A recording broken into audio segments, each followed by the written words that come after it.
Hello and welcome along to the F1 Esports Series Pro Championship presented by Aramco. It's the Quali Show. It's the final race of event number 3 coming up later on around the circuit of the Americas. We'll do some recap from yesterday as well. Now, let me introduce to you my two guests on the sofa. We have Nick Hamilton, racing driver and streamer extraordinaire. Yes. And James Baldwin. I mean, you've just been around the block in esports, haven't you, mate? You've done everything. That's why you're here. You've got the knowledge. It's been everywhere. But firstly, Nick, welcome to the show, mate. Of Thank course, you, yesterday was frantic action. Qualifying in particular was mental.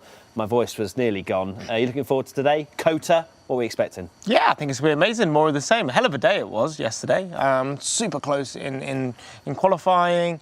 And the races were great in themselves as well. Lots of great results for people throughout the whole grid. So I think everybody had a good day yesterday, which is great. And what about you, James? What was your main takeaway from yesterday? The championship looks completely different, doesn't it? I'd say Blakely's now the favourite.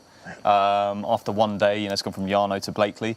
3-horse race, and the constructors looks really tight as always. So big day in the title. And 3-horse race as well. Let's enter Freddie Rasmussen into this mix after 2 P2s yesterday. He's kind of just very quietly entered this sort of drivers' championship fray, hasn't he? Yeah, he sort of acted like he's had a bad day yesterday with two P2s. A rough day. Or rough day. Yeah, we'll take a look at the social media roundup later where I think we reflect on what he says. Really, he's Mr. Consistent, isn't he? And you don't necessarily need to win races to win championships. You just got to remain consistent and get the points. And that's exactly what Freddie's doing. So if I was him, I'd be very happy. Let's take a look back at what happened at Portimao then for the first race of yesterday, and Lucas Blakely was on pole position and he just drove away, didn't he? We don't tend to see that at all, especially in this current season of F1 Esports where the drivers are separated. I mean, in particular for this race there were 7 drivers within 55 thousandths of a second, but Blakely just drove away from them. Yeah, he did, which is a real surprise. Because obviously in a championship like this, especially when the top 7 are separated by half a tenth, you wouldn't think someone's going to just clear off into the distance, but he checked out. Which was incredible to watch from, if you're a Lucas Blakely fan. Behind him, there was all sorts of things going on. Tnitzer, Moreno, Donoso getting involved, fighting for a podium as well. And it just went all right for Blakely, didn't it? Just everything went smoothly. Yeah, I mean, 4 seconds is not a lot in racing. You know, if you win by 4 seconds, it's like, well done. In F1 Esports, that is domination because it's so tight. So, fair play to him.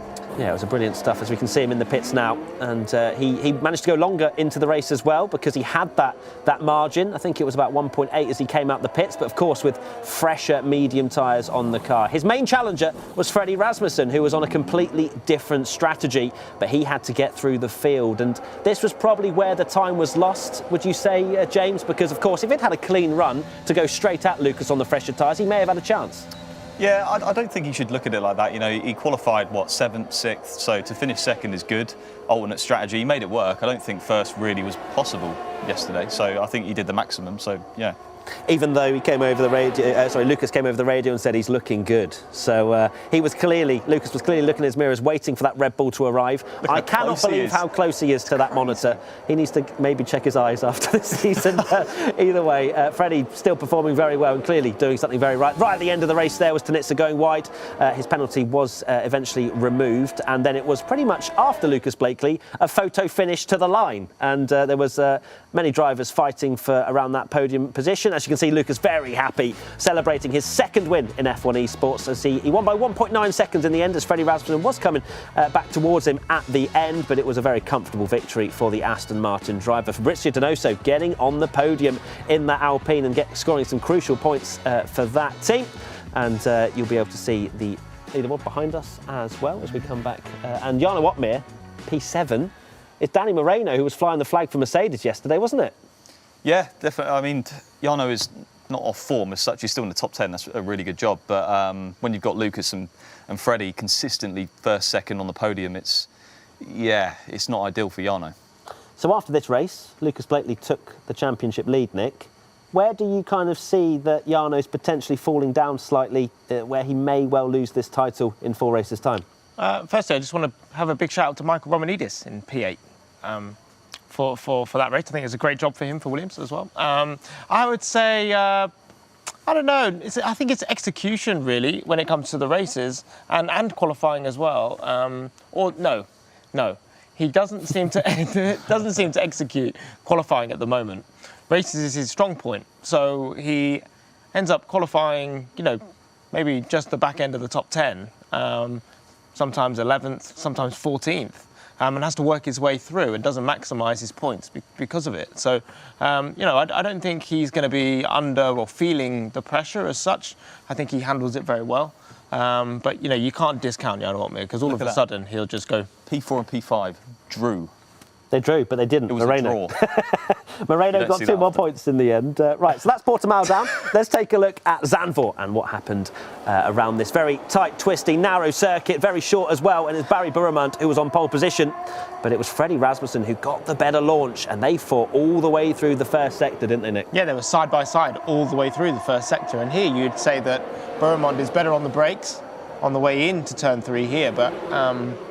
straight around the outside, Rasmussen gets the better exit, the better run. They touched as well, didn't they? Yeah, but whether he's using more battery or whatever at this point, but Rasmussen gets the job done. So Freddie took the lead, and you're thinking he's going to look very, very good when we come to the end of this 25-lap race. But it was Danny Moreno who went on the aggressive at the start of the race. Went onto those medium tyres, tried to activate that undercut as much as he possibly could. And, well, it worked out very well for him indeed, as he filtered out just behind what was the race leader, Freddie Rasmussen. So Danny put himself very much in the mix as we take a look at Barry Buremund with it looked like a slow pit stop there as he filters out, but it wasn't a slow pit stop, just something to do with the spectator cam. But Barry was in the mix after being on pole position, maybe a little bit disappointed not to be leading the way after setting a personal best in qualifying. James, how crazy is that to set a PB in the actual session? You can't really explain how crazy it is, but Danny Moreno, I mean, he came out of nowhere. And last year when I was racing with him, it was one of his strongest tracks. So I didn't want to say it yesterday, I don't want to jinx him. But you've got to say, with a few laps to go, I would have thought Lucas was on course for the win. You know, on the soft tyre, he had plenty of laps to do it, 7 or 8 laps to do it, and it just didn't quite work out. It's really hard to overtake a Zandvoort as well. But he was flying through, wasn't he, at the start of that stint on the soft tyres, was practically pushing Danny Moreno around the circuit. But this was where Freddie Rasmussen was a little bit concerned on the team radio about if he relinquishes the lead, does he relinquish second place as well? But he manages to just filter in behind Danny Moreno. Now, this was an interesting little incident between Otmir and Lee. Lee came on social media not happy at all with the racecraft there, and Tnitzer says thank you very much, I will take 2 positions, and then continues to move forward as well, getting past Patrick Sipos on that soft tyre strategy as well, similar to Lucas Blakely, and Tnitzer showing a bit of form from the past, you'd have to say. Yeah, we know he's got it in him, don't we? So that's nice to see Tnitzer working his way up. This was oh, yeah, I've already missed that. The end of the race. Yeah, end of the race. Yeah, so Moreno missed it. We actually thought Moreno was going to come under pressure. Freddie Rasmussen not happy at all there to finish second, because you'd imagine, James, he was just sizing up Danny Moreno that entire race, but he didn't manage to get it in the end into turn 1. Yeah, I mean, he's a winner, isn't he? But, I mean, Danny Moreno, that's a long time coming. He's had a win in him for a long time. Really happy to see him do it, and it was close, but he got it done. Yeah, first victory for Danny Moreno ahead of Freddie Rasmussen and Lucas Blakely, the podium, and Barry Buremund. Probably a little bit disappointing, wouldn't you say, Nick, after your hashtag Back Barry movements, being on pole position, to finish 4th? Maybe a few points lost there for McLaren? Yeah, maybe, but he's still driving out of his skin, I would say, doing a really good job, carrying the team forward, getting some really good points, and he's been consistent, so I wouldn't be too upset with him. So Jarno Otmir finishing 6th again, of course, falling a little bit further behind Blakely once again. Do we see a resurgence of Jarno? Do you think he needs this kind of wake-up call to get behind in the championship? He needs it, yeah. Well, I don't know if we'll see it. It's tough. I mean, he's not far off, is he? It's just that being on the right side of that little margin. He's 2 seconds off. He's 2 seconds off the race lead in over P6. a half-an-hour race. Yeah, nothing So really. it's nowhere, you know. And Patrick Sipos, a great result for him, P8. Yeah, he got the call up and was very impressive in qualifying. Didn't quite get the result he maybe wanted. Let's take a look at the driver's standings and how they all look after 8 rounds. And Lucas Blakely, 127 points, 12 points ahead of Jarno Otmir. But as we said at the top of the show, Freddie Rasmussen, welcome to him. The Red Bull driver very much getting in the mix for the Drivers' Championship. Danny Moreno scoring some great points yesterday as well, putting himself up into P4. So that's going to be a very interesting thing to watch over the next 4 rounds. And then the Team's Championship, 12 points separate Mercedes and Red Bull. Aston Martin, P3, looking very solid in that position as well. Could they mount a charge towards the end of the season, James? I can't see it. Merck and Red Bull are so strong with both drivers that with Lucas obviously getting the points, Danny Haddad not really in the top 3. I can't see it. I think 3rd is their best result, but that's still really good, you know. And Lucas could definitely get the drivers. Yeah, I mean, you would take that, wouldn't you? Coming into the season, especially as Lucas, who hasn't probably performed how much he actually expected to. You know, a lot of the league racing community respect and know how quick Lucas is. Never really been able to turn it around, but this year certainly has. Yeah, again, come out of nowhere. So if you said to them before the start of the season, you know, you're going to win the drivers and come 3rd in the constructors, they would have took that, surely, you know. So I think they've got to be happy with it. Lucas has a really good shot. He's the favourite in my eyes, but we'll see. OK, let's take a look at the social media roundup that's going to pop up on this massive, lovely screen behind us. Toby Durant says, never seen anything like that Portimao drive from Lucas Blakely. On another planet and deservedly in the championship lead. Quali pace, race pace, big brain strats, 4 races to go. I think we've found Lucas Blakely's #1 fan, haven't we, guys? That is... it's fair, though. It's a fair point. You can't say that we've seen many Portimao drives like Lucas. No, it was a dominant I mean, has there been a more dominant race in F1 Esports? I can't think of one. Not this season, I don't Not think. this season, no, no. especially in dry, normal conditions. Yeah. Just drove away, didn't he? He did, yeah. It's so much pace. It just seemed like he accelerated more and You're not going to say braked break less by everyone else. In Brilliant. simplistic terms, yeah. That's great. Freddie Rasmussen, you said that in rehearsal, didn't you? I know. Why did I say the real thing? Rough day, 2 second places. I hope that's sarcasm. I think some of it is. I think there is an element of annoyance. We saw him sort of swipe away the camera at the end. That was a telling thing, wasn't it? Which, you know, he's a race winner. He wants to win. He knows that Red Bull need to get absolutely everything out of every race if they want to beat Mercedes at the end of this championship. Of course, that's where the $750,000 is settled. And Philip Fresneda, F1 Esports this year is just crazy. It's not even like any of us are out there doing bad laps. It's just that one lap is more insane than the other. Would you say that's a fair assessment, James? Yeah, definitely. I mean, look, Barry Burman had to set a PB just to get pole in Zandvoort. So it's what it takes. And the level goes up every single year. Yeah, it's crazy, isn't it? One final tweet we've got coming up from Barry Burman himself. By the way, hashtag back Barry. Thanks, Nicholas Hamilton, you legend. No worries, Barry. You didn't even back him. No, I know. I didn't back him in yesterday, and then he put it on pole, didn't he? I know. Egg on face. Egg on face. But I do have a lot of respect for Barry. I think he's done a fantastic job this season, and I'm glad that he could at least recognise that I'm a big supporter of his. Amazing. Right, it's now time to talk about COTA. Let's take a look. If you're wondering, you know, how to get round there, then I'll let you know right now.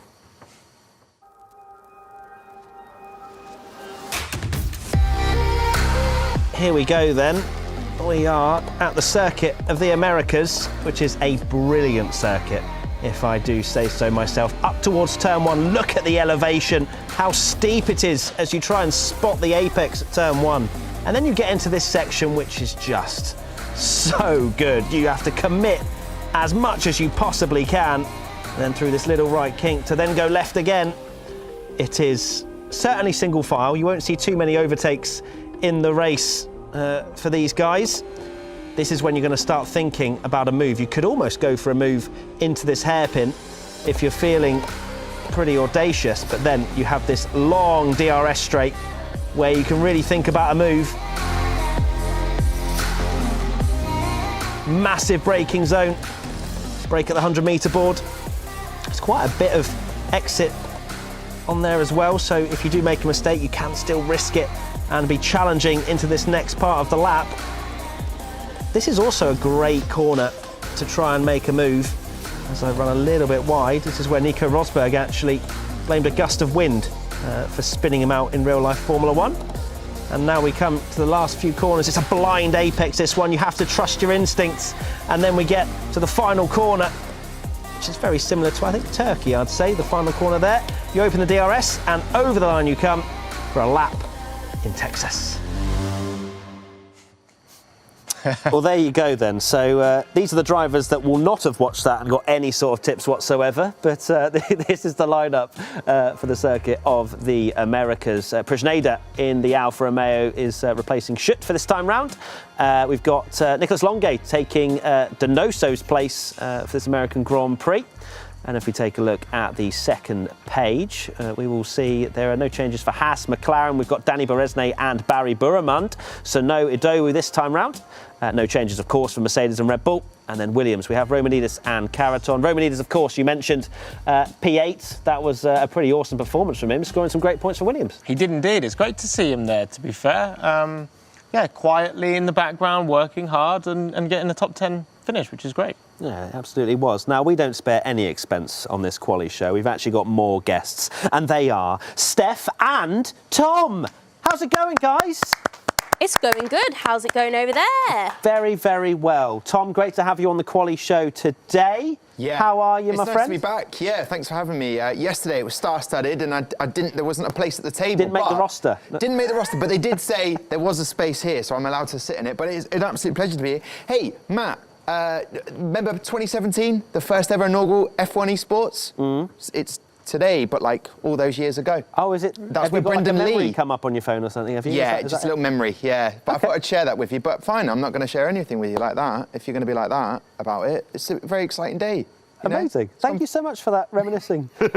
Steph, you've been analysing everything that's been going on in previous qualifications. I have. Let us know what you found. Well, we can see why Danny Berezni has magically reappeared in the McLaren lineup, because he is quite a consistent guy around this lovely circuit of the Americas circuit. As you can see, he qualified a P3 in 2018. Brendan Lee was the man that actually put it on pole position, and Freddie Rasmussen there in P2. Not actually a lot of familiar faces in the 2018, but if we move on to 2019, we can see Freddie Rasmussen back on pole position. And it's making a lot of sense why we continue to put him on pole or in our predictions for the front of the grid forecast challenge. As you can see, Danny Berezni, P2. There you go. Makes sense why he's back. Brendan Lee dropping down to P5 in 2019, but we've had a year off, so let's see if it'll be any different. It's one of the longer tracks, so it might be a little bit more difficult for the drivers to be as close to each other. You guys were raving yesterday, Portimao and Zandvoort, very short circuits, raving about how close the drivers were in qualifying. Potentially might be a bigger gap today, but yeah. We were raving. That's the actual technical term of what we were doing. We have said that, that maybe the longer tracks are going to be where we see a little bit more pace differential, but then we have had a few long tracks this season and it's been a 10th. So you can't really sort of guarantee anything in this quali show, can you? No. We're going to go, oh yeah, no, it's a long track, 1 minute 30, whatever, but it could still be within a 10th. Yeah, I mean, it's going to be close, but it's interesting, but it's pointless looking back at those previous year results, because the level goes up each year, different drivers come up, people reach the age of 16 and they can compete in F1 Esports, but it is interesting. It absolutely is. Steph, what are the predictions? What have we gone for this time? Well, we're back with the front of the grid forecast challenge. Unfortunately, we've got two guests who are not on the board. We've got Tom and James. You've still not got a column, James. We'll have to get you on there, but as you can see... Shameful. Freddie Rasmussen, back there. We've all put him in P3, so clearly we don't have the belief for pole position, because we all put him on pole yesterday, so... Yeah, it's not that same clearly belief we've today. learned, haven't we? We've gone, right, well, that was wrong. Let's change it to someone else who was really good last time out. So, but yeah, we keep changing around, as you say. Both myself and Nick have gone, and he's still got that crown, which really makes me feel unwell. But we've gone for Blakely on pole, haven't we? So again, you're not backing Barry, Nick? No. I am backing Barry. He's in my top 4. Fourth? Yeah, that's not backing him. No, you can still support someone. Doesn't mean that's that like you need to be #go Barry. That's like it's kind of like medium support. I don't know. I'm supporting Barry for sure. Always will support Barry, but I also have to try and beat you in this little championship that we're. Just me. You're just trying to beat me, not Steph. No, You've already counted her out. Steph, oh, you like Steph? I like that, yeah. Perfect. Yeah. Well, on that note, we'd love to get your questions, comments via the Twitch chat. So get them in, or use #F1 Esports on Twitter. But not for you, Nick. Don't ever say anything, to be honest with you. What's that? No, just no opinions from you after what you've just said. Sure. But James, of course, we're going to COTA now. What are we expecting in terms of what the drivers are going to have to manage? Is there any particular parts of the track that you would say is a particular sort of time differential, sorry? Well, a bit like Zandvoort, it's hard on tyres. I mean, I think all your predictions are wrong, though, to be honest, because Freddie's going to be on pole. Yep. It's guaranteed, basically. I love this. I love the confidence. Right. And if he isn't, it's going to happen. You have to do something. Come on, you're so confident. Don't even think about it. it's just done. You have As you to can change see, the brakes on your car yourself. Oh, here we go. No. He's dropped it live on air. I was so happy. I forgot about it. Yeah, live on air. I've had a brake failure in my road car. On his road car, and his actual brake pads have fallen out of his wheels. He's okay. I almost forgot about it, Nick. Yes, no, I'm going to keep mentioning it all the way through. Oh, poor You've got to be James. really good on the brakes at this circuit. You actually, you do. You actually do that. Yeah, so I wouldn't be very good round here. Especially in your car right now, yeah. Anyway, moving on from the car, lovely stuff. Tom, I've been told by the producer you haven't offered anything, so give us your prediction. Well, I wasn't allowed to be fair, but all I was just saying, it's just exciting. I just noticed it on my phone that all those moons ago that we had the first ever F1 Esports. Look at us today. One familiar face that hasn't been performing is currently in the pit is Danny Berezni. No points in 2021 yet. And I feel like he has had enough of people digging him out and saying, what's going on, Danny? Today could be the day I reckon he can make it to Q3. Okay, lovely stuff. You've deflected my question, which was what are your predictions, but I just like gave the you a fact that you've prediction. given us stats. I think What's you'll your find- top 4? Tell me your top 4 right now. Come on. Oh, the top 4. Yeah, the thing that we just did. No, if there's not a graphic, I'm not giving it. If there's no graphic, no. Okay, Tom's refusing, and this will be the last time he's ever on the quality show. I'm kidding. I love Tom. Anyway, Q1 is underway, as you can see. Everyone on mediums, so we're not going to see anything of particular, well, not interest. Everything is interesting in this show, but this is not going to be representative lap times, is it, James? No, we know the drill. They're just doing it to get warmed up, get in the flow, maybe a bit of an ego contest who can be quickest on the medium. But We spoke about the ego contest yesterday, and it was like, yeah, Caraton, he's put the marker down, And it actually didn't and then he had matter. a shocking qualifying. So, yeah, clearly the ego contest, not too much. Patrick Sipos, we can see him down in the bottom left. He had a great qualifying at Zandvoort. he's a leaner. He does, He leans lean. into the corners. What's the technique? Of course, P4 at Zandvoort. Why? Just run me through why. I don't do it. Obviously, I don't know. Maybe he's feeling the car. You know, I really don't know. 'Cause I don't do it. But Yeah, Obviously, the hardest thing is you can't feel the car. It's all visual. yeah, So, maybe it's something that he feels helps him be more accurate.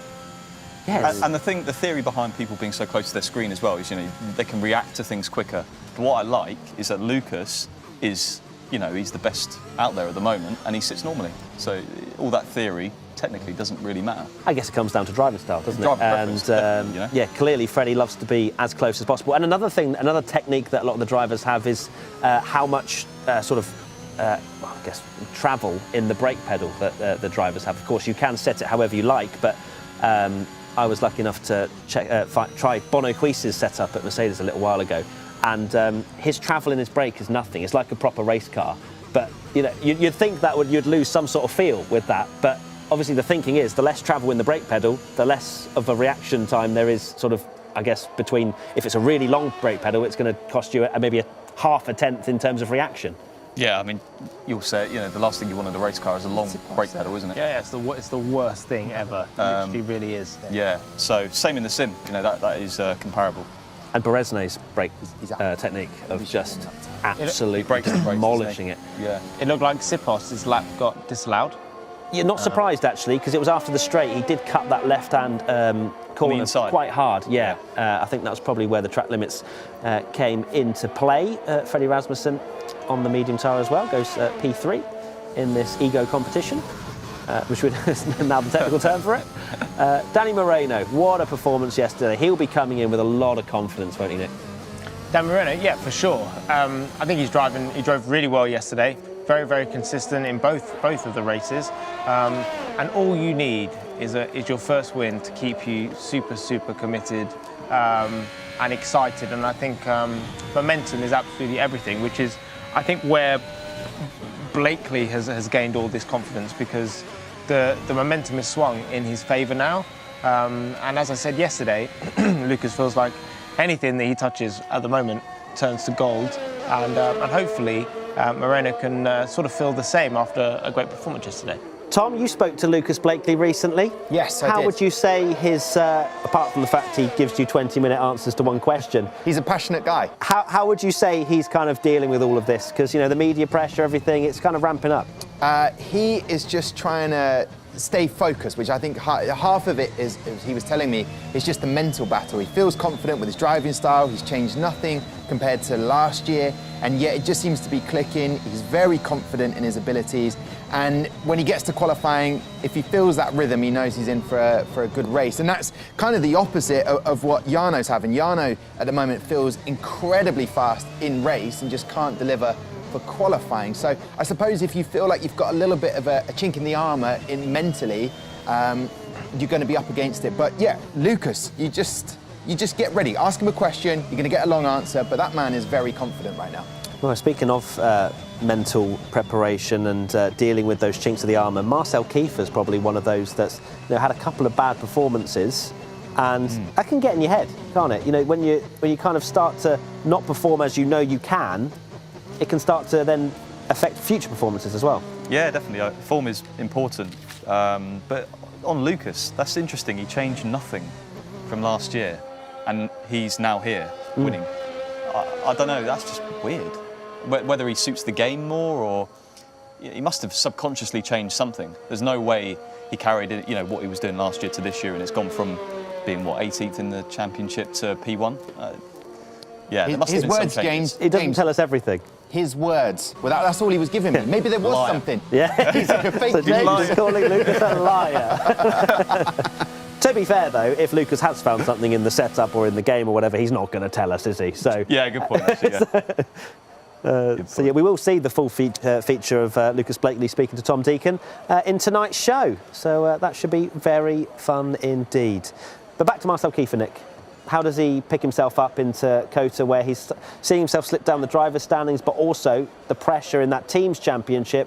Red Bull, you know, they need him to be up there in the top 5, as we've seen many, many times already. Yeah, they do indeed. And obviously, Marcel Kiefer, he's always been super hard on himself, a perfectionist. He knows that he needs to keep improving and that he's got the pace to do well. But you know, when I was saying about once the momentum swings in your favour and you just get better, more confident, it can go in the opposite direction, because if you're not necessarily having the best of years or best of seasons, you can end up you're spiralling down and down and down, which is a real tough place to be.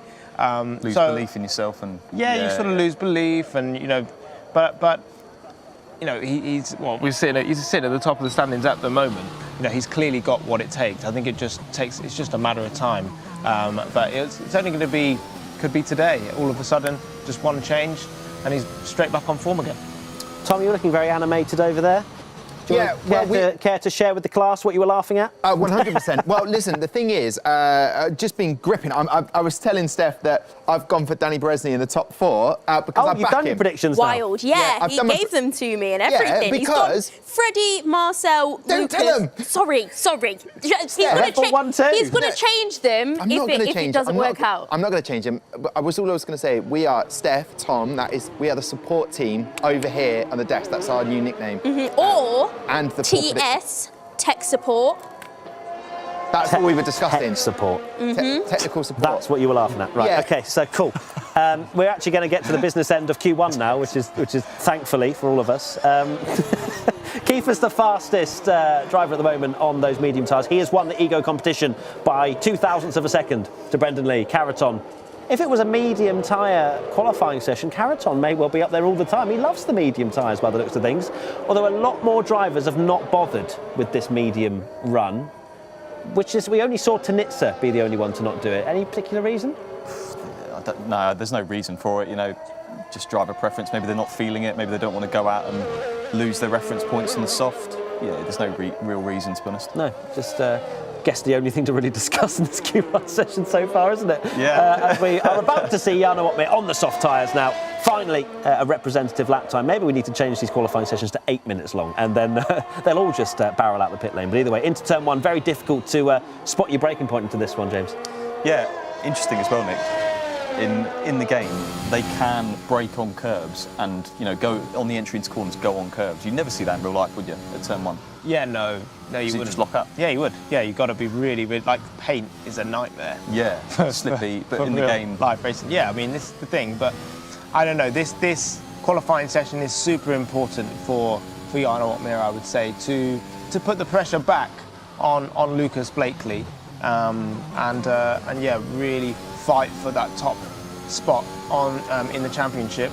Looks like so far this lap is pretty clean and tidy. We're going into the hairpin now. This is where you've got to be super strong on the brakes. How late do you dare to brake? Hits the apex, carries a lot of speed through there. Pretty much perfect. This is a nice double right-hander, and traction is always an issue here. And then a lot of different drivers taking different lines on entry here, because it's a real long left-hander and the apex seems to go on forever. And then, yeah, buckle up and hold on as you sling it through the fast right. And then it's a blind apex entry here, and perfect pretty much from Jarno. You wouldn't expect anything less, and into the last corner. Great exit as always, and across the line goes P1. Nice. 130.6 and a nice from Nick Hamilton, but Barry Burmand has immediately displaced him at the top of the standings with a 30.529. Romanidis slots in behind Jarno with a 0.6 as well. Van Erven a 0.7. Jonny Tormler, what a great result he had last time out, as he now slots in to P2. So he scored some nice points for AlphaTauri yesterday. Danny Berezni, can he score some points? Let's have a look and see. He needs to get that up Q1 first. that is not going to do for Danny Berezni. A 30.8, you'd have to say that will not be good enough if he has been, no offence to the Haas drivers, but if he's splitting the Haas drivers who don't tend to get out of Q1, then that's a decent benchmark for him to know that it needs to be quicker than that. Marcel Kiefer, around the final corner he comes, and it's a 30.4. He goes fastest in Q1, and that will do him very nicely indeed. Tnitzer, P3 in that Ferrari. Danny Moreno now only goes P9 in that Mercedes. He'll want to improve and go again. Freddie Rasmussen, he is just coming into a form of his own at the moment. Goes to P1 in Q1. And Nicholas Longate gets the call up for Alpine once again. Goes P7 in that wonderful looking car. Lucas Blakely, one of the drivers not to put a lap time in yet, only 13th. So just a little sprinkling of pressure at this point. What are you laughing at, Nick? I'm sure I heard Tom make a weird sound. I could hear that in my ear. What? I didn't know my mic was on. You do know you're live, right? I didn't know my mic was on. Right. You do realise this is qualifying. This is why I wasn't allowed here yesterday. Yeah. What did you say? I said, oot. I basically was saying what hot drink has been provided for me, and I was telling someone who, is studying up in Newcastle, oot. Needs the hot drinks. Oot. Okay, right, so... Just ignore me. Gallery, just mute Tom from here on in.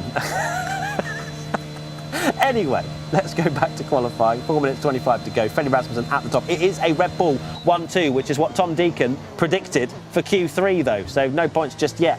But still giving it the fist pumps was Tom. As you're going to point out Freddie Rasmussen? Yeah, does he usually use that cushion behind him?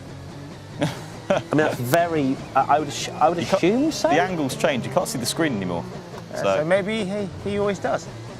Maybe. Maybe is this the kind of like, in real life Formula 1 you bring upgrades to the next race? Is a pillow, is that the His same? R&D team have found a pillow. Yeah, he's helping his posture a little bit. God, finds a couple of attempts, he's going to dominate, isn't he? This is the kind of analysis that you get in the quali show. Freddie Rasmussen, he very much has got into his own stride, hasn't he, James? What is it that he has found, would you say? I mean, in years gone by, he always seems to have a bit of an average start, and then event 2 onwards, he's just clearly the quickest driver, but because he is such a bad event 1, he doesn't quite get the championship. So he's in the hunt. I said Lucas is the favourite earlier. Maybe he's not. Maybe Freddie is just thinking about it. Yeah. He's. But that's good. Strong. That's good that we're going back and going, well, actually, maybe not, because that's the beauty of both real-life Formula 1 at the moment. We keep toing and froing between Verstappen and Hamilton, and also here where we go, well, it could be Blakely, it could be Rasmussen, or it could be Otmir. And that's the beauty of F1 Esports at the moment. We've entered a lovely lull into Q1 whilst they all go into their respective pit boxes and change on to another fresh set of soft tyres. You'd have to say maybe Rasmussen feeling quite comfortable to maybe not go out again? Yeah, definitely. Yeah. What's the gap to the cut-off? 3/10? Gap to the cut-off, yes, is just over 3/10 to Van Erven in 16th. So you'd have to be quite confident to think that not like 15 other drivers are going to go into the point threes. I think he'll be okay. Yeah, as well Kiefer, but I'd say Sebastian Job onwards would have to go again. Definitely. Yeah, because they're in the point 5. So the Red Bulls have found something, at least in this Q1 session, to be a 10th clear of everybody else, which is a huge margin in esports. And they're looking very good to maybe continue that momentum into the next 2 qualifying sessions today. 2 minutes and, 13 seconds remaining in Q1. And I think we need to take ourselves into full screen and get ready. Oh, God, beautiful work. Like, it's just a button, wasn't it? Just boom, straight there. Danny Berezni, lots of pressure on his shoulders. Needs to perform in that McLaren Shadow car. Not trying to put pressure on him. He can't hear me. It's fine. He'll listen to this afterwards, I'm sure. I want to see him get through Q1. Tom Deacon wants to see him get through Q1. He is, we've seen him perform, as I mentioned many times in this Gfinity Arena, singing "We Are the Champions," wasn't it, Tom? That was a beautiful performance. Steph, are you on the Danny Berezni hype train? No comment. Okay, that's a no then. So, are you, Nick? Yes. Hashtag back Danny. No, I am. No, it's sort of back McLaren, isn't it? I think we want Danny to do well because we're not used to seeing him struggle so much. Yes, he's got the pace, and this is the lap. This is going to be so crucial for him. Let's see how he gets on into turn 1, uphill, braking, really easy to lock a left front. carries, a lot of apex speed, which is great, down the hill, and so far so good, James. Yeah, and then through this next left-right section, a bit like Maggots Beckett's at Silverstone, using all the curb. So easy to invalidate your lap here. And he looks as physical as ever driving on the sim. He's a leaner as well, stamps on the brake pedal, as we well know. And the interesting thing about Danny is, we mentioned earlier about Lucas, made no changes and went from being at the back to being a front runner. The game is clearly different because Danny was a front runner and now is at the back. So something fundamentally has changed. It absolutely has, yeah. In that first sector, he's half a tenth down on the fastest that we've seen, but it's not an improvement from him. So he had a good first sector last time he attempted this. I think it's the middle where he needs to find the time, hard on the brakes. After that massively long straight, we'll see how he's looking in that middle sector. He's a tenth and a half up on what he did last time, which at that middle sector he's still losing just under 2/10 to the fastest that we've seen. So Danny Berezni needs a very quick last sector if he wants to get through, as he comes through these incredible sequence of corners. This blind left-hander is so difficult to get right. He throws it in now into the final corner. Can Danny Berezni get himself out of the bottom 5? It's going to be close. Oh, he loses the back end slightly and only goes 16th. Danny Berezni out in Q1, and you can see how upset he was in the bottom left-hand side of your screen. Philip Bresneda does not manage to get any sort of representative lap time. 32.2 is nowhere near the pace, unfortunately, for him. Patrick Sipos under pressure as well in P12. Can he improve in the Alpine? He does indeed, up to P3. That's a great performance from Patrick. Clapping from Tom Deacon.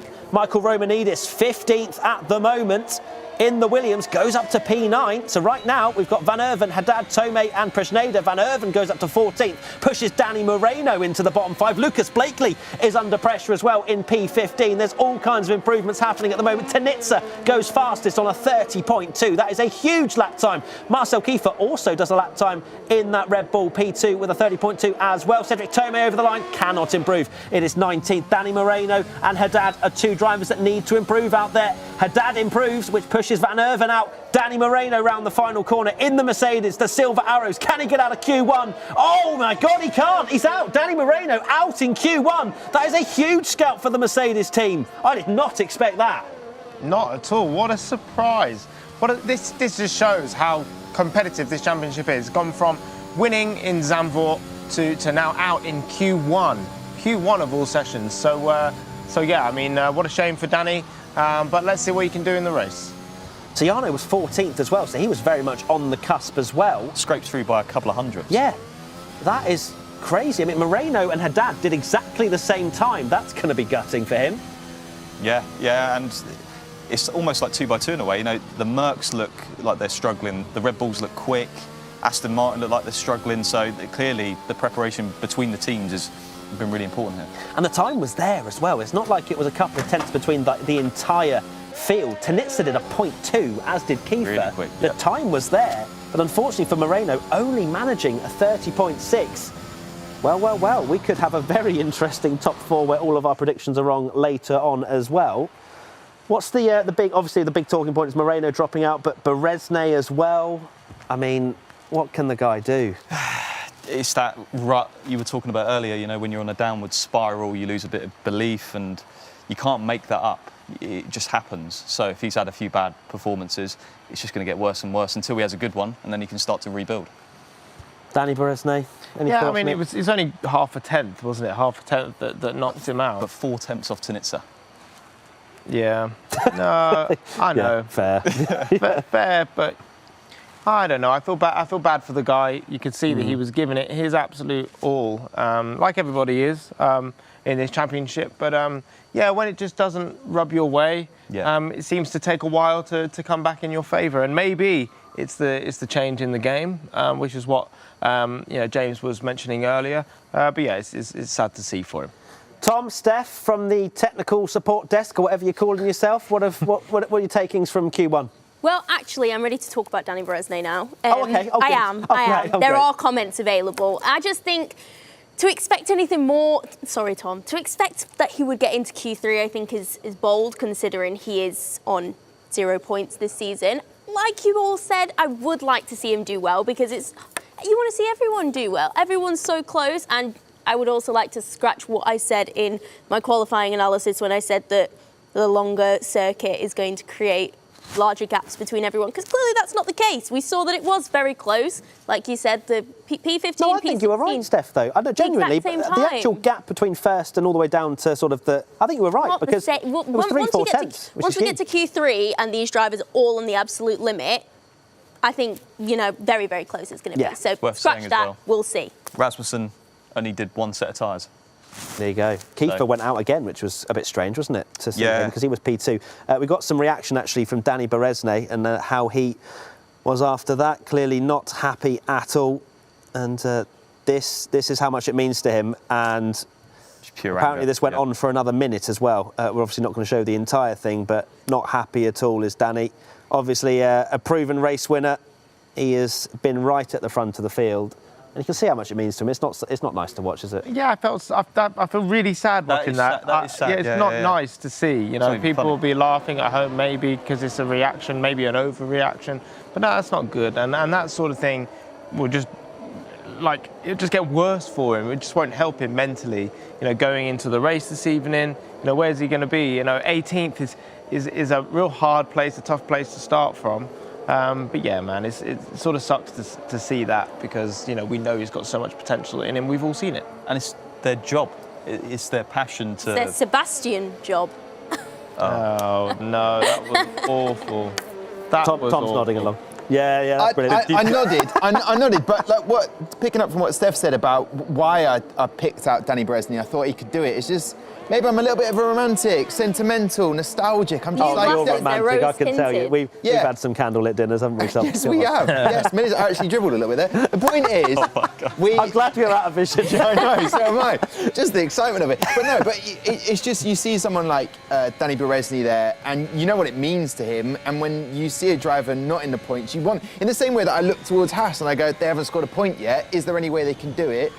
You will them on, the underdog in that situation. But Steph's right, stupid of me to think on the current form, but I like the fact that Marcel doing well and the Red Bull seem to be dominating over the Mercedes today. Yeah, they're definitely looking strong. As you can see now, Brendan Lee working very hard at the wheel.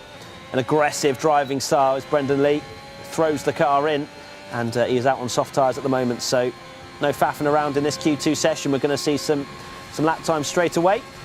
As Brendan hard on the brakes again. You can see some people may be watching this for the first time going, why is he all the way over on the curb? But that's just to, I guess, allow more momentum to flow through the corners because you're widening how you go into the apex.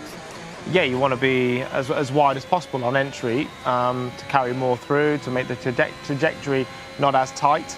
And you can see on this sort of game, they really do take the mickey with how far they can just run the curbs on entry. This looks like a pretty clean lap from Brendan. I mean, that looked like a good lap. Of course, this will be on scrub tyres, actually, with a 30.8. That's nowhere near the pace that we saw a little bit earlier in Q1. Sebastian Job goes fastest on the 30.6, because we're watching Brendan Lee's lap time then, you're thinking that was pretty good. He looked pretty much on the ragged edge, to be fair, at some corners. Put the car probably within a millimetre of track extending. It's a 30.8. We saw a 0.2 in Q1. Yeah, just scrub tyres, less grip, and a circuit like this will punish you for that because you need a lot of grip, especially in Sector 1, Sector 3. So, but I mean, in terms of a scrub time, that's pretty good, 30.8. Yep. Yeah, and you can 0.6 see for Job. Yeah, you can see it's a drop off of about 4 to 6 tenths, isn't it? Which is bigger than usual, isn't it? Yeah, which is bigger than usual. But I think the same in real life racing, and it's something that took me an absolute age to figure out, is with new tyres. It's important not to overdrive the car on new tyres, and you allow the tyre to actually produce the time for you. So you pretty much just drive the same, and the tyre will bring the time. It's very easy to overdrive a new tyre because you think you need to drive it harder. Yeah.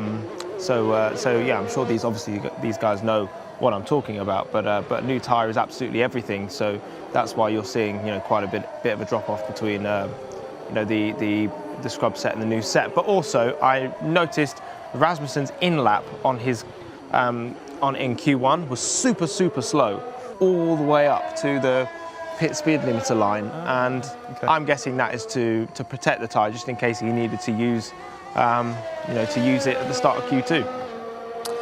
So a lot of drivers are still in the pits at the moment. Some drivers pitted before setting a lap time. As David Tnitzer coming out of the pits now in that Ferrari. Looked very good in Q1. Can he replicate that form in the next couple of sessions? Joni Tormler through as well. He was looking good yesterday. Can he repeat a performance again round this very different circuit to Zandvoort, isn't it?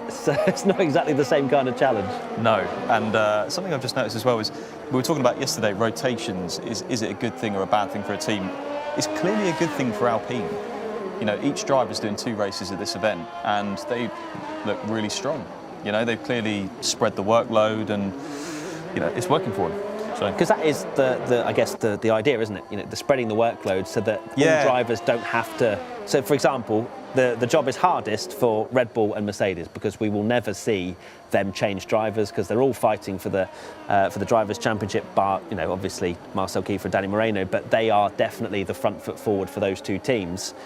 They have got the hardest job to be on the pace every single time, whereas a Patrick Sipos can be almost given an assignment. Right, go and learn Zandvoort and Kota. Those are your 2 of the 3.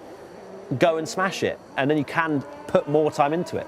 Yeah, there's pros and cons to it. I've just never really seen it work that well, the rotation, but they've made it work. So I think that's quite a clever move from Alpine. Sorry, Nick, were you going to interject? Go ahead.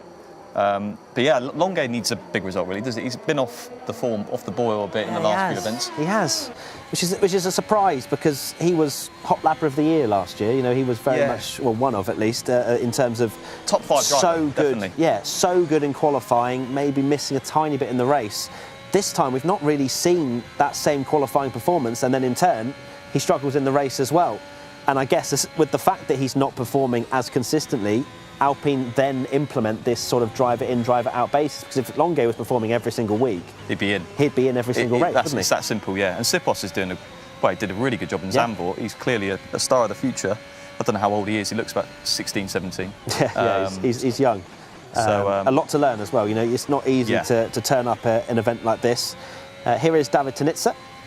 He's not set a lap time yet, as have, well, a lot of the drivers, as you can see on the left-hand side.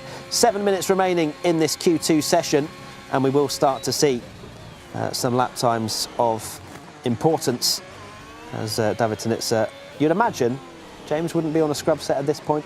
No, they ideally want 2 new tyre runs in Q2. Rasmussen is going to probably do the same and have an extra set available in Q3, which is why, you know, that's why I said he's going to have pole. You know? To be fair, I wouldn't want to go against you after that. You know, your predictions have been spot on since you come on the show. Will Freddie get pole? Though. It is still close at the top, at least with between Kiefer and Rasmussen, and Tnitzer was in there as well. Round the final corner comes David, comes over the line. It's only a 30.7, so that's got to be scrubbed, hasn't it? Surely. Oh, I don't know. I thought he'd be on a new set there, but maybe he made a mistake. We didn't see it, but that would have been a pretty hefty mistake considering he did a 0.2 in Q1. That's a good point. That's a lot. You'd have also, I guess, if he hadn't planned that, he would have just dived straight into the pits because it's just a waste of time. He's that confident he can get through Q2 with 1 set. Maybe he is doing 2. Yeah. Maybe. Interesting. Maybe. There you go. Longuet, 30.3. That's more like it. As Keith comes over the line to 30.4. And we're still not seeing the same sort of times we saw at the end of Q1. Freddie Rasmussen, will he go to the top of the timesheets? He comes over the line. It's going to be a 30.4 as well. 1,000th of a second between the 2 Red Bulls. Jarno Opmeer over the line. A 30.5 for the Mercedes. Just lacking that extra 10th or so is Jarno, which you'd have to say has been it's been the same for a lot of the qualifying sessions this year. As Brendan Lee round the penultimate corner does not extend and does not finish his lap time either. Brendan not happy with that one at all. What about Lucas Blakely, the current championship leader? I bet that sounds good in his ears. He comes round the final corner. It's only a 30.6 for Lucas Blakely. There is a big pace difference at the moment. Would you put this down to setup, James? Have some of the teams got this right? I think so, yeah. Red Bull look really, really strong. Longuet up there as well, but set up round a track like this, a very technical circuit, is going to make a massive difference. And keeping those rear tyres under control towards the end of the lap. It's going to be probably the most spread out quali we've seen. Yeah, which is what, Steph, you said at the start of the show. You absolutely nailed it there. Thank you. I mean, I do like to think that I know what I'm talking about, so it's nice to have that affirmation from James there. Thank you very much. No worries, Steph. Sebastian Job, Steph's favourite pun. We're riding on board with him right now. He has done a pretty solid, what do you say other than job? Because I was trying to think, literally my brain was just like, say it. Don't say it, don't say I was like, what else? What else? He's done great drives at some of the races this season, as he's now pushing hard on his qualifying lap. P7 at the moment with a 30.5. You'd imagine he's not going to feel very comfortable on a 5.75 at the moment, Nick. No, not at all. And I don't think he's going to continue. Will he continue with this lap? At the moment, he's down. Nah, he's backed off. He's down quite a bit. He must have backed off. But Blakely is definitely on the bubble. He's on the cusp, isn't he, down in P10? And Lee as well could be the person that could potentially, if Blakely doesn't get his skates on, Lee could be the one to knock him out of Q2. Yeah, it's going to be interesting to see. I feel like I've got the power with my iPad in my hands here. Got the power. Yeah, I got the power. You're feeling it running through your veins right now. Yeah, it's great to see all the sector times. You can see Longay. Actually, Weigang was pretty much the fastest in sector 1, but then just lost it in sector 2. And Blakely seemed to struggle through both sector 1 and 2. So losing a 10th through both sectors. It's going to be really interesting as we close out this Q2 session. Lovely analysis. Thank you, Nick. We'll come back in vision and everyone can see us all looking very, very hard at our iPads to see all the sector times. But it's Longay fastest at the moment in Q2, ahead of Rasmussen and Kiefer. Red Bull coming strong just as they need to at this point in the season. Buraman still looking very quick as well, currently in P5. Otmir, where do you think the cut-off point is, James, if I was going to ask you to hazard a guess on what time you'd be aiming for? A high 0.4. A high 0.4, which puts Otmir under pressure in P4, all the way down there. So you reckon Longay can maybe save a set? Potentially, yeah. I know, but we're saying that. But then Tnitzer did a 0.2, so did Kiefer at the end of Q1. So you'd imagine the track's going to maybe ramp up quite a bit by the end of this. But what we do see, the track development from Q1 to Q2 is not as much as Q2 to Q3. I think that 0.2 from Tnitzer in Q1 was just a really, really good lap. I reckon, yeah, high 0.4. High 0.4? What do you think, Nick? Predict? I would Nick, say, I would say, low 5. A low 5 is cut-off point for sure. High 0.4, low 5. Well, let's see how much we know. What do you think, Matt? What do I think? I think it's going to be a low 0.4. I think everybody's going to improve a lot. Let's see. Wow. Let's see. Everyone's on their out laps right now. All going to be on fresh set of soft tyres. This is the very important part of Q2. All the drivers need a good lap time here. You can see Alex Jakes waiting in the wings, ready to come in Q3. He is limbering up his vocal cords. You can see him stretching as well, so look forward to that one. But we have 1 minute and 35 seconds remaining, and this should be fast, frantic. Lots of improvements out there, you'd have to say. And it's half a second between Brendan Lee and Nicholas Longay. That is unheard of. As you'd have to say, the likes of Daniele Haddad needs to perform for Aston Martin. Lucas Blakely himself, we've mentioned, P10 at the moment. Brendan Lee starting his lap time now in the Ferrari, currently 13th, and he will be out of Q2 if he stays there. Let's have a look at how his lap looks after turn 1. Does he spot that apex? He does indeed, beautifully, the two-time champion. He really wants to be near the front of the field again, but just hasn't been able to find that extra 10th or 2, which would thrust himself into the limelight once again.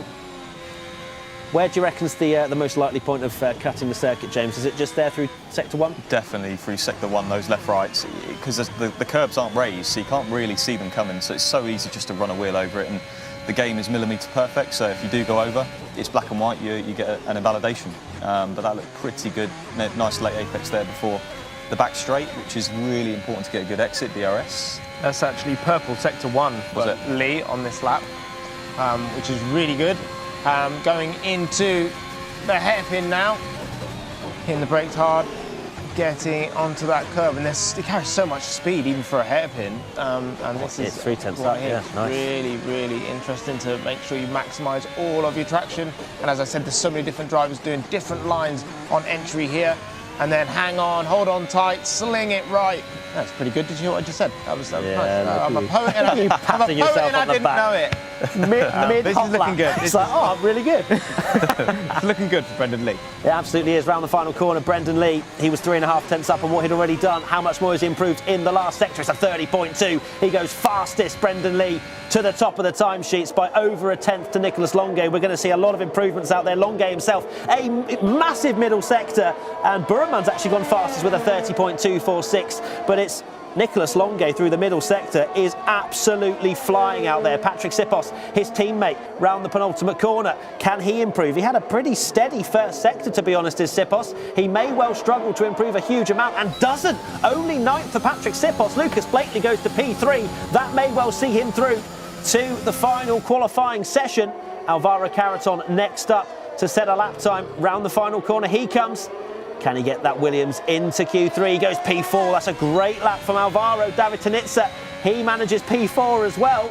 And all of a sudden, Daniele Haddad is down to 14th. He goes to 9th. Jarno Otmir is on the cusp. Romanidis is out. Sipos is out. Joni Tormela, can he get himself? Otmir's gone up to P4, actually. Marcel Kiefer P2. Rasmussen P3. Joni Tormela over the line. It's going to be P11, unfortunately, for him. Can Weigang get himself out? He can indeed, actually. Up to P10. Job. Can he get himself out into Q3? I do not think he did. Sebastian Job is showing as P14 for my screen. So it's Haddad, Tormela, Romanidis, Job and Sipos. Your bottom 5 in Q2. No, actually it has updated. There you go. Sebastian Job just gets through. So my iPad is telling me lies. So it's Weigang, Haddad, and now it's moved away. Weigang, Haddad, Tormela, Romanidis and Sipos, the bottom 5. That was fast frantic action. What was the cut-off in the end? Oh, it was a low 0.4. Wow. Look at me. Yeah, I'm doing Nick Hamilton now. I'm patting myself on the back. Well done, Matt. That was intense. Tom and Steph over on the tech analyst desk. How was that for you? Really great. You can actually see as well, everyone does different times in this sector. Obviously, everyone does different times in the sectors, but nobody has all of the purple sectors. They're shared out with everyone, so you can see that people are fastest in the first one. I think Marcel was fastest in the final sector, so there you go. Everyone's got their little edge somewhere, and it's just really great to see where somebody's going to find the time. So Burman coming on strong, it has to be said. Let's take a look at the eliminated drivers and who will not be making it through to Q3. And it will be Weigang, Haddad, Tormela, Romanidis and Sipos. Have to say the big scalp there, Nick, is going to be Patrick Sipos. As a bit sad for him, I suppose, to not even really perform at all. Yeah, what a shame. I mean, he drove so well yesterday, but you're saying he's not really performing. I mean, he's within the same 10th, isn't he, really? It's just so difficult out there. I think he needed another 2 tenths would have put him where he needed to be, but 2 tenths is so Another 2 tenths is like a lot, isn't it, in esports? Let's take a look at Otmir's reaction. We're going to see some relief from Jarno Otmir as he makes it through to Q3. Happy with that, he is. And we've said goodbye to James Baldwin, and we're going to say hello to Mr. Alex Jakes. Hello. Hello. It's good to see you both. Popped up. I feel bad that James has had to I know, move. so do I. Let's get a 4th seat. Yeah. It's okay, James. Have a great time. But how are you doing, Alex? How have you enjoyed qualifying so far? And of course, you weren't in Quali Show yesterday either. Nice of you to turn up. Well, it's lovely to be here after such a warm welcome. It is brutal. I think it's brutal this year. I mean, Danny Moreno on top of the world, suddenly bang, next day, out, loads of work to do. In Q1. In Q1 as well. And how many times this year have we seen big hitters go in Q1? It is just, the standard is ridiculous, but it's just the fact, I know it's a completely different track, but you build the momentum, you get yourself into a good place, strong win from 5th on the grid, and then dumped out immediately. I wonder, are the drivers prioritising tracks where potentially they know that they're stronger, maybe not they put brutal hours in, but are they putting as many hours in across the board? Because it seems very, very strange to see that separation of performance, but it's giving us great entertainment, and you can't predict it, can you? Even if most of this show is trying to do that. Yeah, we try and predict, and we're wrong, as seen by the Predictions Championship, apart from Nick Hamilton, who is, of course, winning. I have to mention that. Yeah. But no, it is brilliant to watch, and yeah, it seems as though there is a big differential round here. You know, we spoke about to James, maybe some of the teams have got it right on the setup. You know, we are seeing a bigger differential. And it's a 1:30. You know, it's not a 1:40 Spa or whatever. It is a reasonably long track, but still, we're seeing that half a second gap, which is massive. Yeah, it is definitely big for F1 esports and the standard. But yeah, maybe it is down to car setup and really getting to grips with everything. And these high-speed corners are you have to be so accurate as well, especially about getting track limits and stuff. So yeah, I mean it's still super tough, isn't it? And you could see just the relief for someone like Jarno Opmeer just to manage to make it and scrape into Q3. You have to give a big shout out to Sebastian Job, who did scrape through to Q3 because he's clearly getting the hang of this game, and he's a prolific sim racer. He's very good on a lot of platforms, but to make it through to Q3 in such a session, out-qualify your teammate, that's a pretty good performance, isn't it? Yeah, outstanding. And you're under pressure. You've got to step up, and he's managed to make his way through. Learning all the time as he does so as well. So yeah, I think they'll be pretty pleased with that. Now, can you get amongst the big boys? Can you get your elbows out? Not just be happy with Q3. Very good point about Jarno Opmeer as well. You could see how much he was sweating after he'd come across the line. I think that sums up where he is at the moment, and relieved to have sorted this out. But can he get himself into the top 5 and stop having to dig himself out of a big old hole come race day? Or race hour, as it actually is. Race hour. Yeah. Steph, you're looking like you have a point. Oh, tech desk. Yes, here we go. I want to pick up on what Alex was saying about different drivers focusing and prioritising on different tracks and, excelling on certain ones. But do you know who's been excelling on them all? Barry Boromond and Lucas Blakely, because they have made it through to every single Q3 session ever. In the history of the F1 Esports Pro Championship 2021. And they've also picked up points at every race. So I think they are two drivers who have not decided to prioritise any certain tracks and instead prioritised all of them, because you know what? Consistency is key, and they're the ones that are providing it right now. Hear, hear. Hear, hear from the technical support team. Hear, hear. I thought you were going to go into a bit more. No, is that it, Tom? No, Steph covered it all. Okay, perfect. It's brilliant stuff. But I mean, it's clear that obviously if Lucas making it through to Q3 every single race, he's at the top of the standings. So it's working out beautifully. We know that qualifying is pretty much 75% of the job. I just can't believe you mugged off Tom in that interview and said that nothing had changed from last year to this. I mean, it's unbelievable. You don't do that to the Deacon. We're going to run that in full later. It's unbelievable. Anyway, big moment earlier on in this lap for Brendan Lee. When we saw him go through the the Maggots Beckett's, but Herman Tilke couldn't be bothered to design any more tracks, so just copied and pasted it for the first sector. He was wide, and it affected all of the momentum. It was a good visual example of how you can seriously be in a bit of bother if you're even wide by a tiny amount in the first sweepers at the start of the lap. So right now, Rasmussen is probably the only driver to have 2 sets of soft tyres. Marcel Kiefer comes over with a 30.6, but you'd imagine Rasmussen is going to smash that out the park. Firstly, Alvaro Carreton coming over the line for a 30.546, goes to the top of the pile. Be very happy with that one. Jarno Opmeer next to come over the line. Where does he go? It's a 30.4. That's a very good lap time from Jarno. But Freddie Rasmussen, fastest in the middle sector. You'd imagine he is going to go to the top, and he does indeed. 30.289.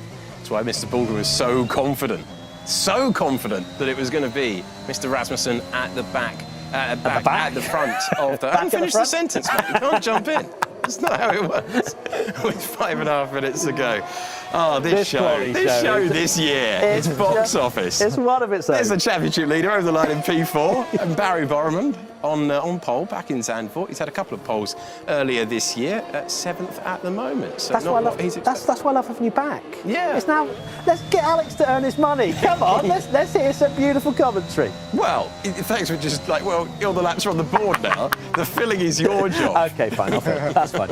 But Freddie Rasmussen, great lap time from him. You can see him there, bottom left. Well, you can't really see him actually. I mean, that's a ferocious pace. But Sebastian Job. Yeah, that's a great lap time from Sebastian. You'd imagine, again, just like we saw in Q2, there will be a hefty amount of improvement coming. But you did mention, actually, Nick, the drivers coming in very slowly. I think you said Freddie Rasmussen was one of them, after a lap time. Clearly, some of them may be keeping their tyres in just a little bit better nick Sorry, excuse the pun. Before they then go for another flying lap, because that's a great lap from Job if that's on a scrub set of tyres. Yeah, I mean, I don't know why Rasmussen's going so slow, because obviously he's going to bin these tyres now after this run, and he won't be using them at all. Just wants some for screen later. time for longer. Just wants us Yeah, talking about that lap. He knows how much we love filling. Yeah, so yeah, I would actually love to ask him that question if we do an interview. Why they go so slow? Is it because they're saving the tyre? Yes, I would say they are for Q2 when they're doing it in Q2, but not at this moment. I don't think he's ever going to use this tyre again. Write it down. Make sure you ask him next time. Well, I'll ask Tom because he does all the interviews. Oh yeah, we'll ask Tom to do it. Tom, you writing that down? Good. Yeah, I'm jotting that down, Matty boy. In your pink notebook. Pink notebook. What I loved is having Natalie Pinkham back, and she has a pink notebook by name, by. She is the only person in this allowed building who is not a guest on the show right now. Yeah. Everyone It's else has incredible. been on the quali This show. quali show has whether more guests they than the like it or actual not. Matt goes around with a big net before things start. It's like, you're coming on the quali show. Oh, you're getting ready for later? No, you're coming on now. There you go. Worth mentioning Nicholas Longate, the only driver not to set a lap time in this Q3 session at the moment. The quiet before the storm. Matt? He's not. I even put him in my predictions when he wasn't even in racing. So I decided I just wouldn't go anywhere near him just in case he got dropped or something. But great to see Longay back and some form as well in Q2. Yeah, proven race winner as well. Yeah. He's having a curious sort of season. I thought That's he one might, way to describe it. might take a Curious. step forward. Instead, he's taking a step back. Yeah, which is a shame. And if anything, Donoso and also Sipos have. I mean, of course, Sipos got knocked out in Q2, but he had a great Zandvoort, and the Alpine teammates have been providing as well. That's why Longay has been subbed out a couple of times. It's good to see Alvaro Caraton, Matt, and the rest of the guys doing well. He's currently 10th in the driver standings in the championship, and a guy that we know can send it from certain times, and a curious season for him, if I can take that phrase, Mr. Jakes. You just have. I've taken Jakes' phrases before, don't worry. They're beautiful. They're really good. 2 minutes. We know it? 2 minutes and 30 Previous to go. round. Unbelievable. I said it twice in Silverstone. We're underway. Anyway, Brendan Lee, taking a look. He's going to be one of the first drivers to set a lap time. Alex Jakes, what are your predictions? You don't need to know my predictions. Come on. I'm neutral. Actually, speaking of predictions, Steph, how are the predictions looking if it ended this way? I mean, the predictions are looking fine. I think everyone's actually made it but none of us have put Freddie Rasmussen in P1, so that's not great. You guys, Nick, James did in his unofficial ones. I did in my unofficial ones. You did as well, to be Marcel fair. Kiefer second, but it doesn't It's count. fine. I don't mind as long as it's the unofficial people that make the right predictions. I'm just going to ask James if he knows what the lottery numbers are, because he seems to have this little crystal ball going on. I think James just knows a lot. He does. He's just a very clever man. 1 minute 38 to go. Alex Jakes, let's ramp this up. Shall we? Yeah. Should we Turn get up a into notch. it? Let's put it up Here to we 10. go. Let's turn it out to 11. Final sectors then. Just waiting. These corners brilliant in the race, but oh man. Just in one lap, you're just waiting for them to get on with it. You're waiting for this brilliant talent to be unleashed around the circuit. 1 minute 20, 19, 18 to go. Is Freddie Rasmussen going to stay there and back up the Baldwin with his prediction? Can Sebastian Job launch himself onto the front row? And Jarno Opmeer looking to stay in P3, but so much talent out there. Barry Borman looking for repeat pole positions as well. Marcel Kiefer has had no form at all. Basically had the esports version of the yips. Can he get himself back into the top 5? Brendan Lee fuming with yesterday. Was absolutely detonated off the road at turn 1. He's now climbing all the way to the apex. Where is it? There it is, appears. He's got it absolutely right as we plunge downhill now. Can he thread it together? Does he have the momentum through this part of the racetrack? It's fingertip stuff through here. Oh, detonated. Absolutely love that. But that is an amazing first sector for Brendan Lee. Looked very much pinpoint accuracy, and he's a 10th and a half up. But remember, that's on the 30.7. Nick, do you reckon Jarno Opmeer, P3, is maybe just looking at where Lucas Blakely is at the moment? Because that's his nearest championship rival. Although, to be fair, Freddie Rasmussen is only 1 point behind. Yeah, I mean, Opmeer, he's sitting comfortably P3, but Lucas Blakely only right behind him. So I think Opmeer's going to want to try and get as far up the grid and as far away as possible from Lucas Blakely, I would say. So, Alex, for the first time ever, you'll have your own iPad as well. You will get the sector times. And it's treat. Burremand who has the fastest first sector of anybody out there at the moment. Tnitzer only 4,000 slower. Caraton only 3,000 slower. We could have an epic end to this Q3 session.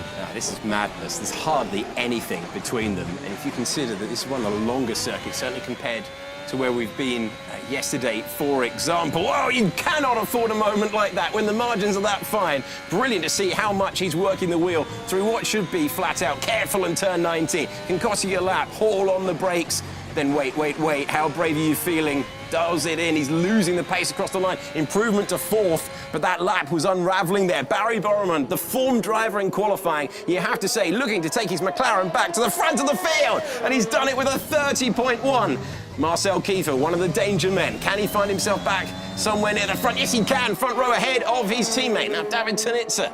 Quite a lot of his season so far has been recovering from maybe difficult qualifying. Can he put that right with a lap here? He's going to cut the beam. He's going to go to the front row. McLaren, then Ferrari. Here's our championship leader. He's only 5th at the moment. Still efforts to come, including Alvaro Carreton, who's been on pole before. That's a great effort for P4. Here's the danger man, though. He's only P3. Barry Borman looks like he's done it once again. Can anyone upset that? There's our reigning champion, Jarno Opmeer. Ridiculous long game from absolutely nowhere by 1,000th of a second. Longue, Borman, 20 corners, Circuit of the Americas, separated by 1,000th of a second. Unbelievable. Wow. And that is why you watch the quali show. Ridiculous. I just got deja vu to Brazil when Longue came over and took pole there as well. Oh my God. So 4 drivers in the point ones. Longue, out of nowhere, Nick. I couldn't believe it. I could not believe that. That was amazing. That was absolutely amazing. Great to see Longue come back and be right where we know he can be. You're shell-shocked. I can see it. Absolutely I am. And stunned by that. Yeah, I am. And to be, I really am. I'm just having a look at the sector times. Opmeer had the fastest first sector. Blakely had the fastest middle sector. He starts 8th. And Buremund, the fastest last sector. So Opmeer, advantage to him, you'd have to say, after Blakely's been pretty quick the last couple of races. What's really going to frustrate Freddie Rasmussen? No personal best in the middle sector. What's defined pole position for Longue, his performance, not a huge amount, but if you look at it overall, nearly a 10th in the middle sector, outstanding when it mattered. So the difference there, Rasmussen slipping back, no personal best in the part of the racetrack where Longue has beaten Boremund. And there you go. It's not quite Jerez in 1997, but it is 1,000th. I mean, ridiculous. Just to give context, that was when three drivers were level, isn't it? Yeah, it's when the timing system broke, but no one likes to say that. 3 out were loud. level. Yeah, they were totally level. Perfect. Yeah, Heinz-Harald Frentzen was definitely on the same pace as Michael Schumacher. Yeah, absolutely. No, Let's take definitely. a look at the classification then from that Q3 session. And Nicholas Longue, by 1,000th of a second, takes pole position ahead of Barry Borman. Look at this nonsense. Jarno Opmeer P3, David Tnitzer 4th. Freddie Rasmussen, after looking so good in the first couple of sessions, starts P5 ahead of his teammate Marcel Kiefer. Then it's Alvaro Carreton, a decent qualifying from him ahead of Lucas Blakely, the championship leader. Quite a bit to do for Lucas down in 8th. Then Sebastian Job, a good qualifying from him ahead of Brendan Lee. He'll be a little bit disappointed with that final go at the Cherry. Steph, Tom, that was a pretty epic last part of the qualifying. I think all of our predictions are wrong again, aren't they? Do you know what, Matt? I'm pleased to tell you that you've actually got one right. Did I? You put Barry in second place, yes. So congratulations, you're the only one with any points right now. But what a fantastic end. The way you guys were all reacting to Longue! I was like so buzzing for him, so I'm really happy for him. Shame you didn't put him in your lineup. Tom, what did you make at the end of the session? Thanks, Steph. It was exhilarating, and I'm just looking at where points can be picked up for some of the teams and what that'll do for the team championship this year. And Red Bull 5th and 6th at the moment, but I tell you what, Lucas Blakely has got it all to do in 8th place, but just fabulous, genuinely fabulous. That's why we love the qualifying show. We do indeed. And as you mentioned, the team's championship as well. Of course, we had Moreno out for Mercedes in Q1. We have Haddad out for Aston Martin as well. So there's one Aston Martin in the top 10, but we've got 2 Red Bulls. 5th and 6th, not ideal qualifying for them, but also a great opportunity for later this evening. Yeah, consistency is going to make the difference. And right now, they've got 2 cars well placed. And, well, yesterday's second race, we saw the driver win from 5th on the grid, so nicely placed. There you go. I like that. I like that a lot. Nick, who is your, I guess, pick for later this evening? Do you reckon Longuet can convert it, or are we hashtag backing Barry? I would like to see Barry take the victory. I think he got pole yesterday, didn't he? Didn't convert it. He's had a couple of poles this season that he's not been able to convert. But what I'm really, really intrigued at looking at is the muster of Lucas Blakely down there in P8. And he's got it all to do, hasn't he? We know Jarno Opmeer usually converts a bad qualifying into a good race result, but he's already up there in P3. So it's all down to Opmeer and Blakely to see what they can do. That's exactly what the doctor ordered for Jarno Opmeer, P3. That's a great starting position for him. Right, let's talk to our pole sitter for later this evening, Mr. Nicholas Longuet. How are you doing, Nicholas? Are you well? Well, hello to you, and yeah, I'm very well. Thank you for asking. How are you doing? I'm great, but probably not as good as you. How are you feeling after that pole position, Nicholas? It was an unbelievable lap, and you took it by 1,000th of a second. I'm not going to lie, I think Kota was my strongest track of the event. I came in feeling very confident myself, and I mean, I don't want to say the lap was not good, but it was a very safe and consistent lap that I knew I could do, and I decided to go for more securing a good lap than instead of going for a really good lap at the end. I think that's what saved me in the end, because Kota is really easy to cut. So I'm really happy to be back in the pole. Yeah, I'm really happy to be back in first, because it's been a while. It's been since Bahrain, and I feel like I've been underperforming a bit, and I think it's time I come back. I love how you said it was a safe lap time, and you've judged it to absolute perfection by 1,000th of a second. We were speaking about your performance, actually, Nicholas, and how, we know that you have the pace to get pole position. We've seen it many times before. We've seen you win races as well. What's maybe been missing just a tiny bit this season where we've not seen that maybe same consistency?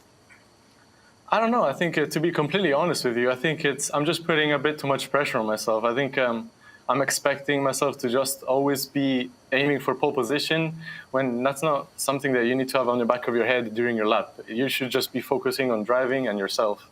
And, just for, little things, for example, not looking at whoever set the lap, what lap it is. And because then in your brain it goes, oh my God, I need to go faster and beat it. And then you end up doing a mistake. So I've just been really focusing on myself. Now, I know you're not going to reveal all of your secrets for this evening, but how do you win at the Circuit of the Americas? It's going to be difficult, right? You drive fast. Yeah. Come on, give us some insight. What are we looking at? Because, of course, we've seen, for example, let's say Zandvoort, etc. We saw Freddie Rasmussen hold it back for quite a lot of the race because he kind of decided, right, I'm going to go full attack on the last lap. Is that the same for this one? Or are we going to try maybe a Lucas Blakely at Portimao where he just drove away from the rest of the field? How are we going to take it? I think there's multiple ways of going about it. It's a bit easier than Portimao or Zandvoort, obviously, to overtake because of the long back straight.